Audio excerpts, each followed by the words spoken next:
Hi everyone, this is Dr. Sherry Tenpenny, and I want to do a quick update about a document that got passed by the United Nations this weekend called the Pact of the Future document.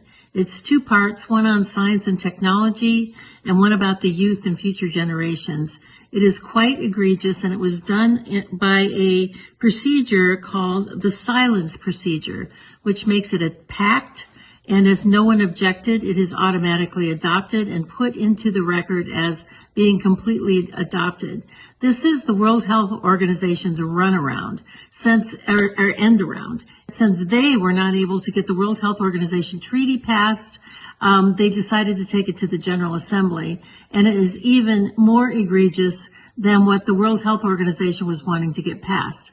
Let me just read you something really quickly about what is inside of this pact that is now being accepted by 193 nations around the world and equally open-armed accepted by our current administration. It says that this is the power structure, fully digital and maximized for the control of the masses.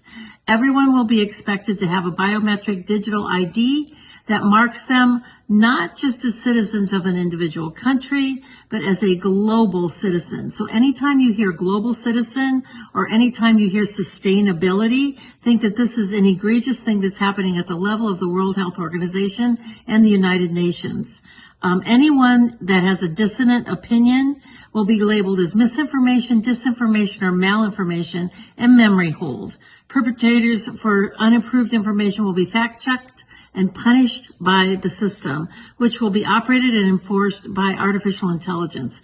Punishments will include being locked out of one's bank account, being unable to make certain purchases, unable to get on an airplane, on a subway, drive on public roads. This is the future, according to the world's self-appointed overlords at the United Nations.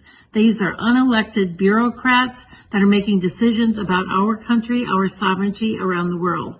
Nothing could be more important at this point in time than to get prepared.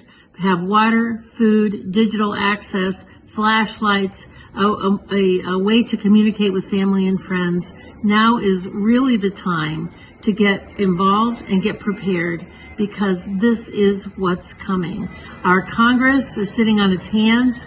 There was a press conference on the 17th about this, and no further action has been taken. So it's up to us to mobilize and to go forward, particularly with your local sheriffs, to get your constitutional sheriffs to say, this isn't going to be allowed in my county.